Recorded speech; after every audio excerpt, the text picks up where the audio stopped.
할렐루야. 죄송합니다. 저는 마스크를 벗겠습니다. 조금 답답하시죠? 근데 얼마 안 남았지요. 또 저는 또 죄송합니다. 물을 좀 마시겠습니다. 한 사람이 마심에 모든 사람이 시원함을 느꼈더라. 그러면 참 좋은데요. 혹시 여러분 가운데 부럽다 생각 드시면 늦지 않았습니다. 신학교 가십시오. 은혜가 충만한 교회, 남가주 펠로십 교회 성도님들 뵙게 돼서 반갑습니다. 제가 인랜드 교회 13년을 사역했는데 그때 이 지역이 연합예배로 바로 이 펠로십 교회에서 예배 드릴 때 제가 이 강단에서 설교한 기억이 있습니다. 역시 은혜 충만한 교회지요. 참 고맙습니다. 교회 창립 27주년에 이렇게 저를 또 말씀을 선포해 달라고 부탁해 주신 우리 박혜성 목사님 감사합니다. 목사님 부탁을 받고 근 한 달 동안 매일 새벽에 여러분의 교회를 생각했습니다. 하나님, 은혜가 충만한 교회인데 이게 내가 현역에서 뛸 때도 아니고 이제는 뒤로 물러나서 성경 구절 외웠던 것도 하나하나 기억에서 사라져 가는데 내가 가서 무슨 얘기를 해야 되겠습니까? 무슨 말씀을 선포해야 되겠습니까? 그랬더니 하나님이 마음에 주시기를 에베소서를 주셨어요. 그래서 에베소서 말씀 여러분 아시는 대로 에베소 교회에 주신 하나님의 말씀 아니에요? 에베소 교회에 주신 하나님의 말씀은 에베소 교회뿐만 아니라 오고 오는 세대 모든 교회들에게 주신 말씀이죠. 전 그렇게 믿거든요. 이 말은 곧 하나님께서 교회 창립 27주년을 맞는 남가주 펠로십 교회에도 주신 말씀으로 저는 믿고 받아들입니다.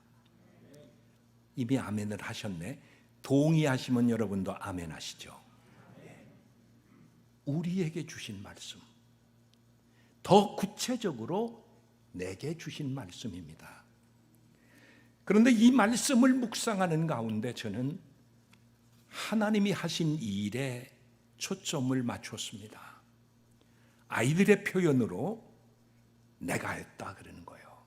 하나님이 그거 내가 한 거다. 또 그것도 내가 한 거야. 그 다음에 하시는 말씀이 네가 할 일이 있다. 자, 내가 한 일을 말씀에 말해 줄 테니까 너는 교회 가서 교회가 할 일, 성도들이 할 일을 외치고 오거라. 너무 길지 않게. 그런 마음과 생각이 들었어요. 그래서 내가 했다. 뭘 내가 했냐? 너의 구원을 내가 했다. 그랬어요. 너의 구원을. 그렇습니다. 하나님이 하신 일, 나의 구원 하나님이 하셨습니다. 우리가 구원받아 하나님의 자녀가 된 것 내 노력으로? 아니요. 내 공로로? 아니요. 내가 착해서? 아니야. 은혜로 내가 했다고 말씀하십니다. 성경 에베소 2장 8절로 9절 말씀해 보니까 너희는 그 은혜에 의하여 믿음으로 말미암아 구원했다 그랬습니다. 은혜로 구원입니다. 하나님의 은혜가 우리에게 있기에 우리가 믿을 수 있었고 그 믿음을 보시고 우리를 구원해 주셨다. 착각하지 마. 너에게서 나온 건 아니야. 하나님 왜 그렇게 하세요? 너 자랑하지 못하게 하려고. 성경에 분명히 말씀하셨잖아요. 그렇습니다. 누구든지 자랑하지 못하게 하려고 우리에게 주신 선물, 구원입니다. 하나님이 하신 일입니다. 우리의 구원은 성부 하나님께서 나를 선택하셨습니다. 수많은 사람들 가운데 성자 예수님께서 십자가 위에서 나의 모든 죄와 죄로 인해서 받아야 될 형벌을 대신 받고 죽으셨습니다. 그리고 부활하셨습니다. 성령 하나님께서 이 사실이 믿어지도록 하나님이 하신 일이 믿어지게 해주시고, 그리고 도장을 찍어주셨습니다. 인쳐주셨습니다. 너는 내 것이다. 그래서 이 구원의 문제는 전적으로 하나님의 은혜로 된 것입니다. 저는 이런 질문을 해보는 겁니다. 왜 그러셨을까?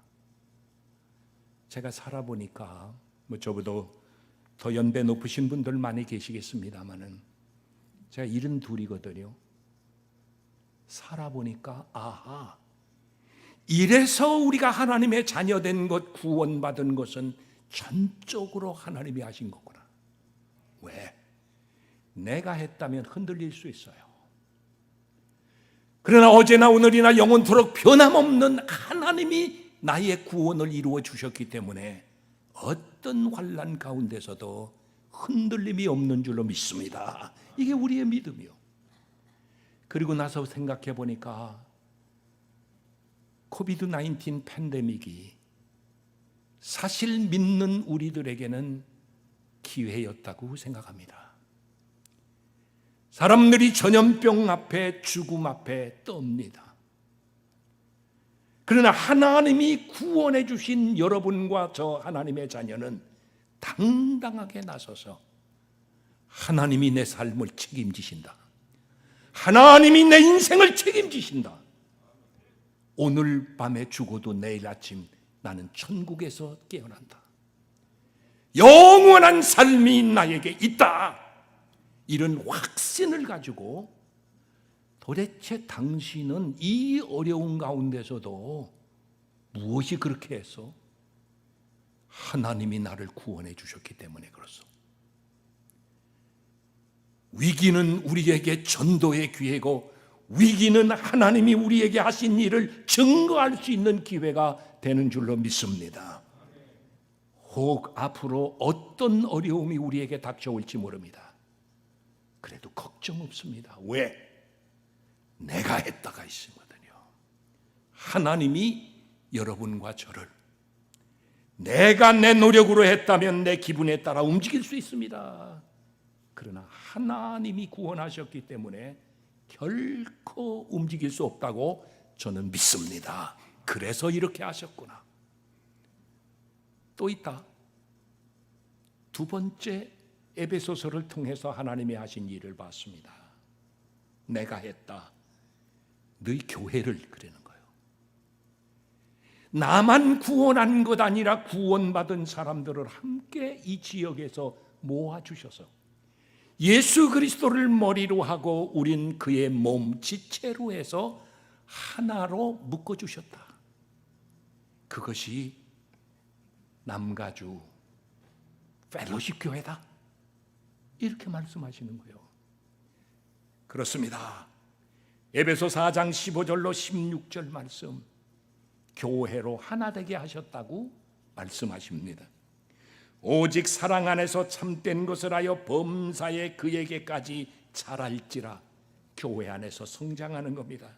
그는 머리니 곧 그리스도라. 예수님이 교회의 머리.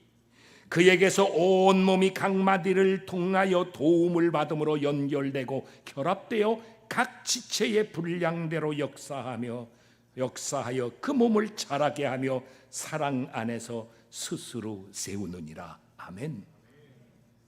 교회를, 성도를 교회 안에서 하나님이 세워주시는 거예요. 자라게 하시는 거예요. 일하게 하시는 거예요. 역사하게 하시는 거예요. 누가? 하나님이 하신다. 에베소 4장 3절, 평안에 매는 줄로 성령이 하나 되게 하신 것을 힘써 지키라고 그래요. 성령이 하나 되게 하신 것입니다. 평안에 매는 줄로 하나 되게 하신 겁니다. 이제 교회로 하나 되게 하신 것 하나님이 하셨습니다.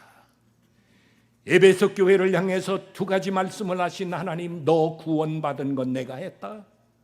너희 교회 섬기게 한 것, 너희 교회 있게 하신 것도 그렇고 잘하게 하신 것도 내가 했다. 그 다음에 세 번째로, 하나님 그러면 우리가 할 일은요? 바로 우리가 할 일은 하나님이 하신 이 일을 힘써 지키는 겁니다. 그냥 지키라고 하지 않으셨습니다.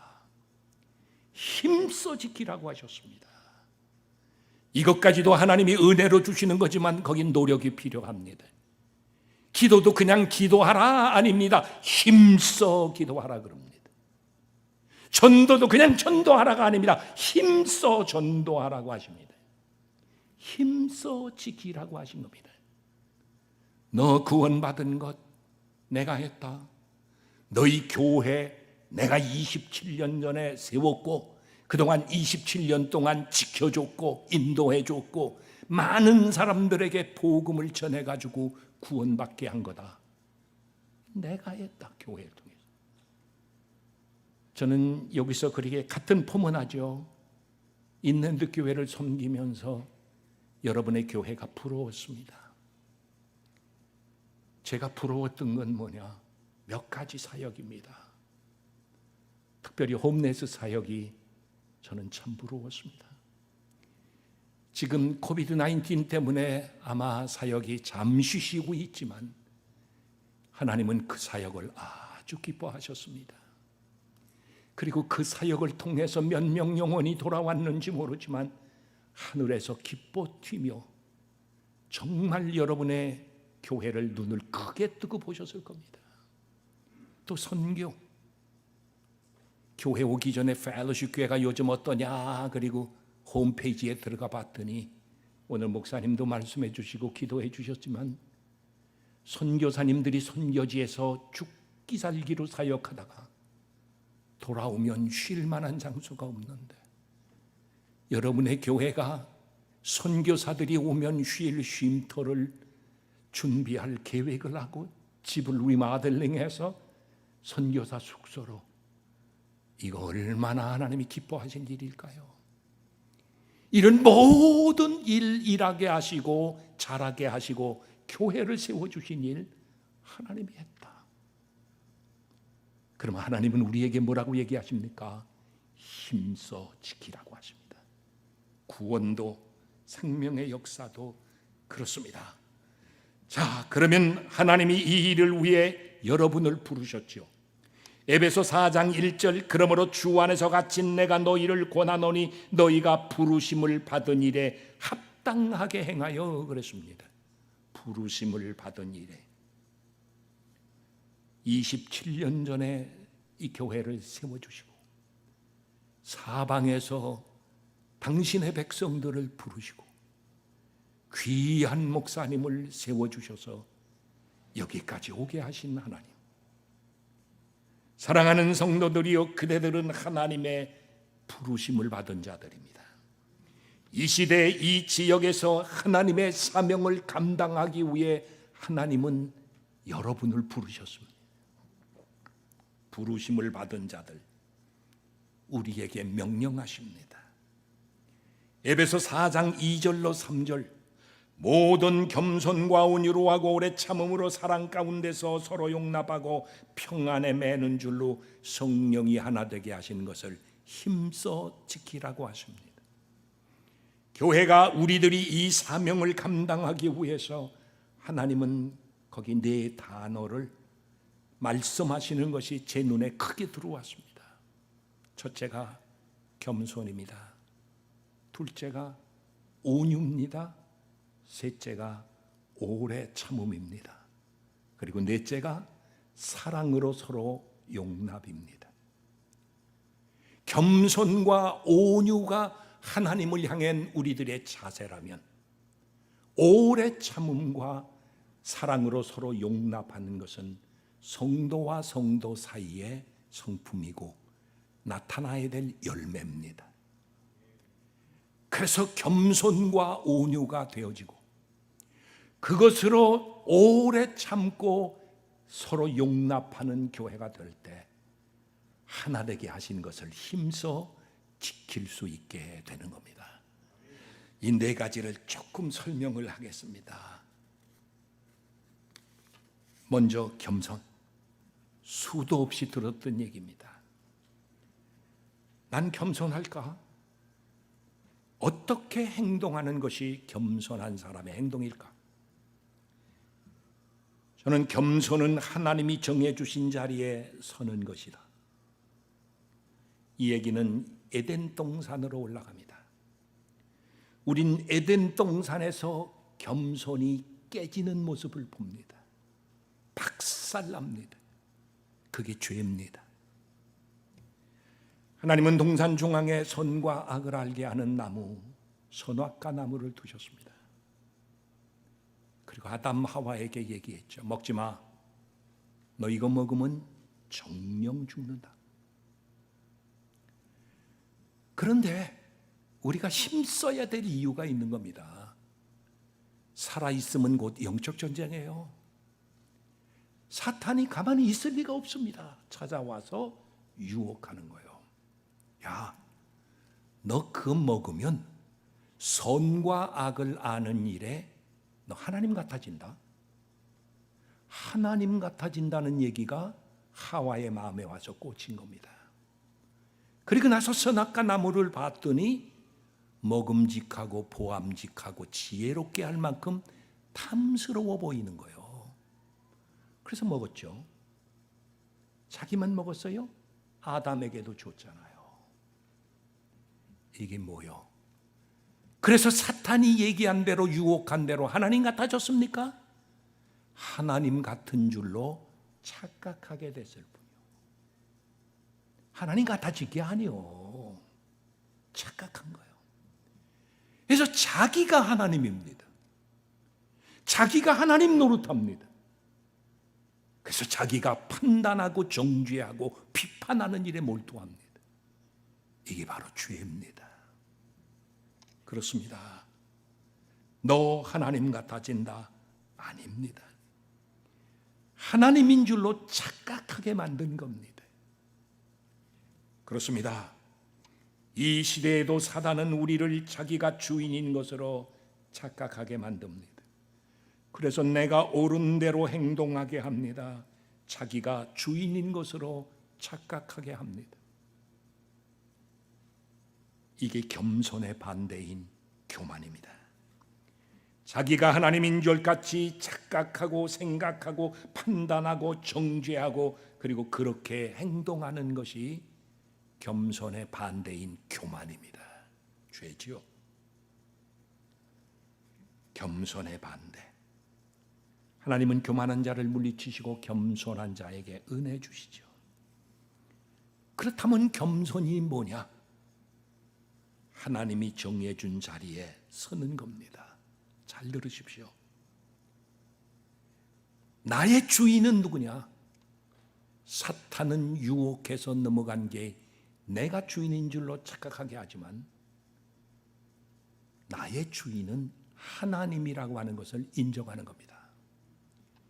우리 가정의 주인이 호주가 아니라 하나님이 우리 가정의 주인이라고 하는 사실을 인정하는 겁니다.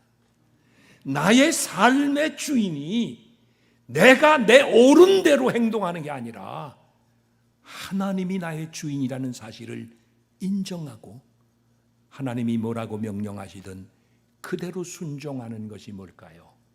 그게 겸손입니다. 그게 겸손입니다. 여러분 마음에 하나님을 왕으로, 예수님을 왕으로, 여러분 가정에도 최고 우리 예수님을 가정의 주인으로, 여러분 교회에도 예수님이 머리 주인으로, 왕으로 모시길 우리 주님의 이름으로 축원합니다. 조금 예를 들어 설명을 하겠습니다. 겸손은 이론이 아닙니다. 행동으로 나타나는 겁니다. 하나님을 향하는 마음의 자세가 겸손하다면 행동으로 나타납니다. 예수님이 베드로 사도를 통해서 실제적인 것을 보여주셨죠. 베드로전서 5장 5절 젊은 자들아 이와 같이 장로들에게 순종하고 다 서로 겸손으로 허리를 동이라. 하나님은 교만한 자를 대적하시되 겸손한 자에게 은혜 주시느니라. 겸손으로 허리를 동이라고 하십니다. 전 베드로가 이 말을 할 때 최후의 만찬 석상 그 자리에 예수님의 모습이 생각났을 것 같습니다. 그 모임이 있기 전에 그들은 누가 크냐는 것 가지고 얼굴 붉어지면서 다툼이 있었습니다. 그래서 서로 소목소목한 가운데 식사 테이블, 유월절 테이블에 앉았지요. 그때 예수님이 자리에서 일어나시는 거예요. 대야에 물을 떠다가 제자들의 발을 씻기는 거예요. 제자들이 충격받았죠. 베드로가 눈이 커져가지고 예수님 내 발은 내가 네 발 안 씻기면 너 나하고 상관없다. 그러니까 그 목 다 씻어주세요. 무슨 뜻인지도 모르고 예수님이 발을 다 씻긴 다음에 그리고 제자들에게 이렇게 말씀하십니다. 내가 너희들 선생이지, 내가 너희들 주지. 선생이고 주지만 주님이지만 너희들의 발을 씻겼어. 쇼한 거 아니다. 너도 나가서 그렇게 해.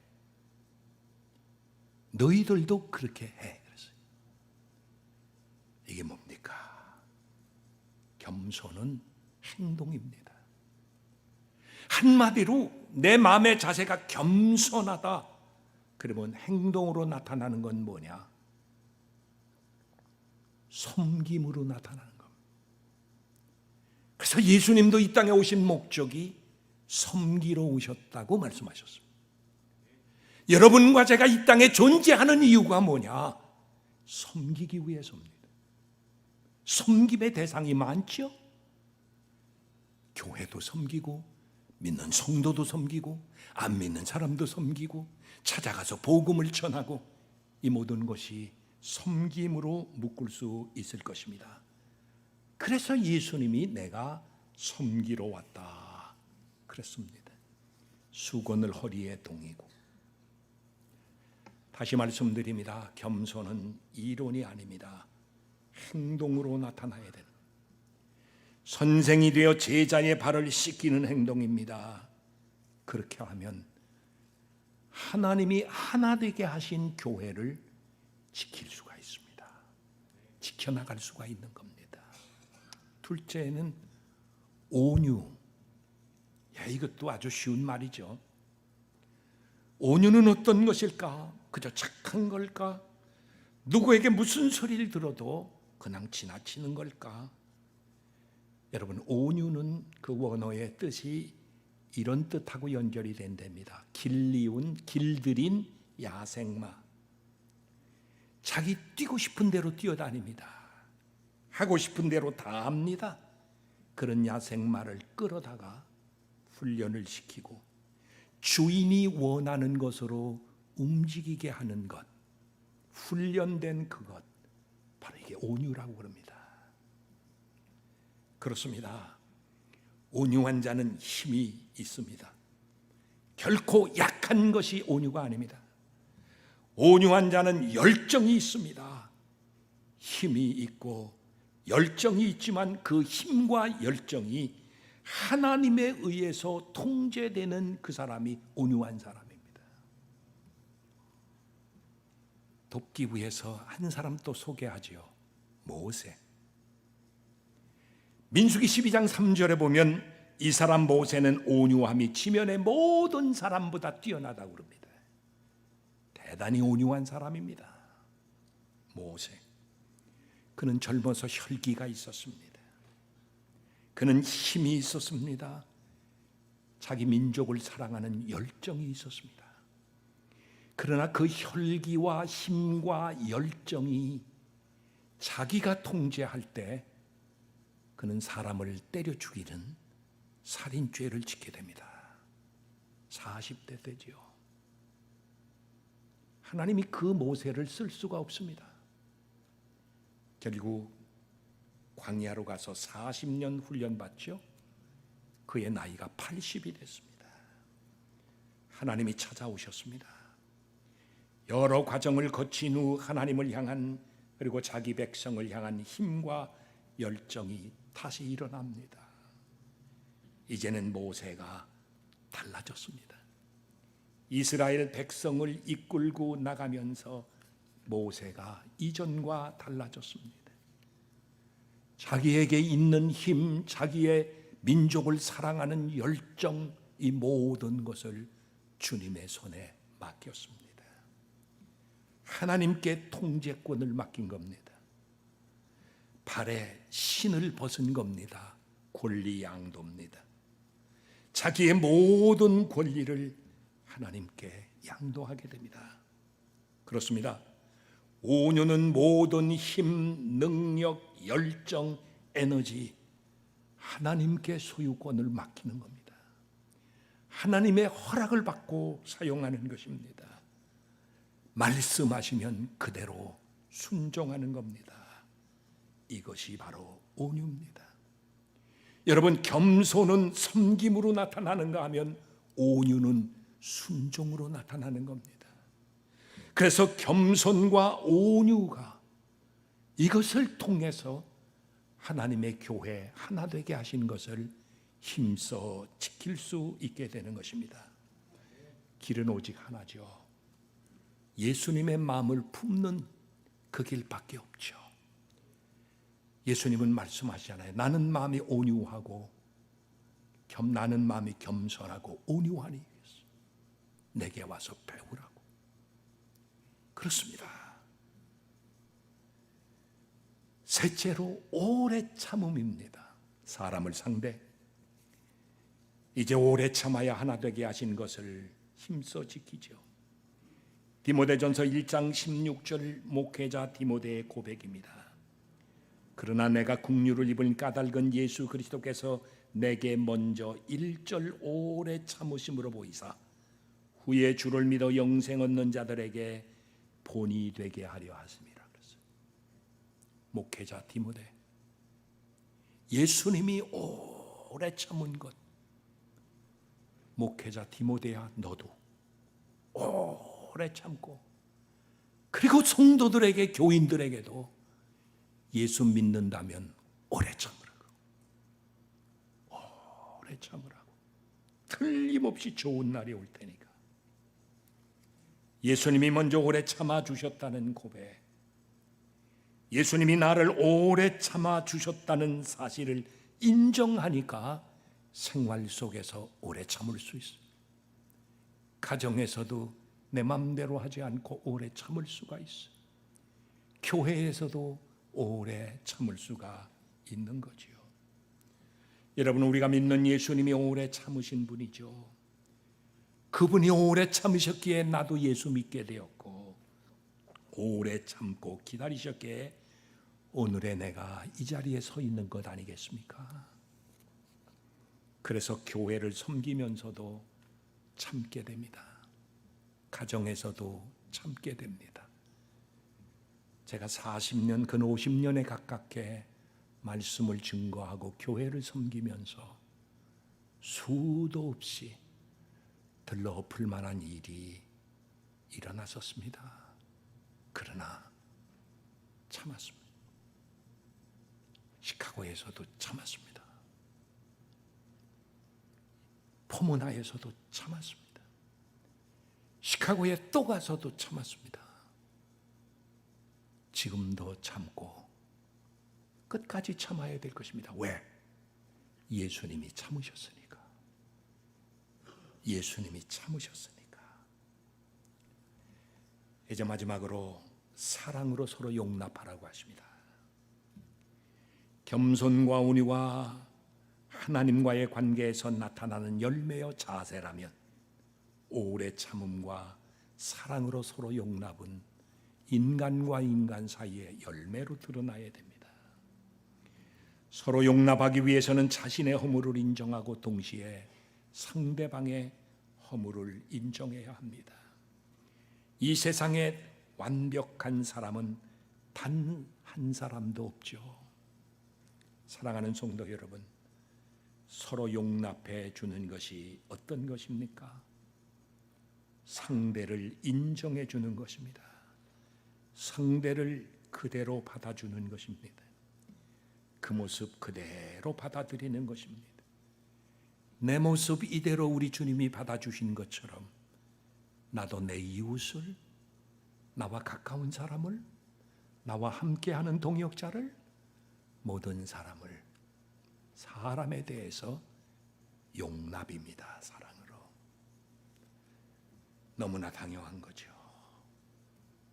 여러분, 서로 용납하는, 사랑으로 용납하는 성도들 되시길 주님의 이름으로 축원합니다. 이 우리가 할 일입니다. 정리합니다. 하나님이 하신 일, 내 구원받은 것, 우리가 구원받은 것, 내 삶을 책임져 주신 것, 하나님이 하신 일입니다. 교회 만들어 주시고, 교회로 성도들을 모아 주시고, 교회에 목사님을 세워 주시고, 말씀으로 양육받고 훈련받고, 이 모든 자라고 성숙해 가고 하나님의 사역을 이루게 하신 것, 하나님이 하신 겁니다. 이 하나님이 하신 것을 힘써 지키기 위해서 겸손하고 온유합시다. 예수님의 모습이죠. 사람을 대하여서도 어디서든지 오래 참고 사랑으로 서로 용납하십시다. 이렇게 되어질 때 주께서 세우신 교회 하나 되게 하신 것을 힘써 지킬 수 있는 것입니다. 바로 이 모습이 여러분과 제가 목숨 걸고 사랑하고 믿는 예수님의 모습입니다. 그리 되어질 때 여기서 지금도 그렇지만 계속해서 예수 그리스도의 향기가 퍼져나갈 겁니다. 그렇습니다. 예수 그리스도의 향기가 퍼져나가고 예수 그리스도의 편지가 되어서 적어도 이 시대에 예수 그리스도의 살아계신 모습을 보고 싶거든. 남가주 포모나시에 위치한